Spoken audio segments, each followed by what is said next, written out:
Going to Venezuela firsthand made me realize how much the media is lying to us about the reality on the ground. The U.S. government and its propaganda arms say it's a dictatorship where mass famine and civil unrest demands U.S. intervention. They deliberately don't tell you key facts. An economic war being waged inside by private businesses and outside of the country by crushing U.S. sanctions.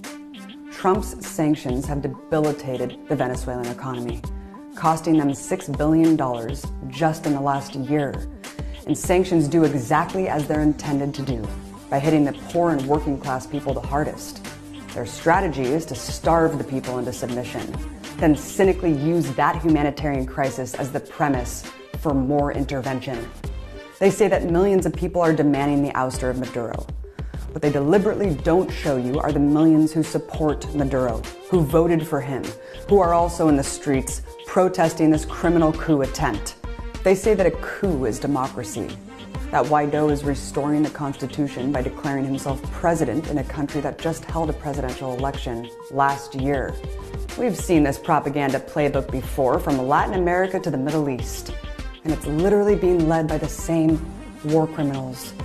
John Bolton, who lied us into war with Iraq, Elliot Abrams, who facilitated a genocide in Guatemala. 1 million Iraqis died for a war based on lies, paved by the so-called free press. And they're doing it again.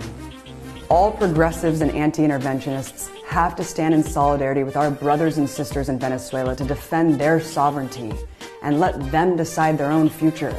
We must call this what it is: an illegal coup underway by the bloodthirsty Trump regime to overthrow one of the last remaining independent nations in Latin America and plunder their oil.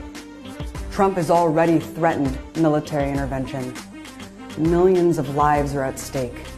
We need your voice now to speak up and speak out against another U.S. war for oil.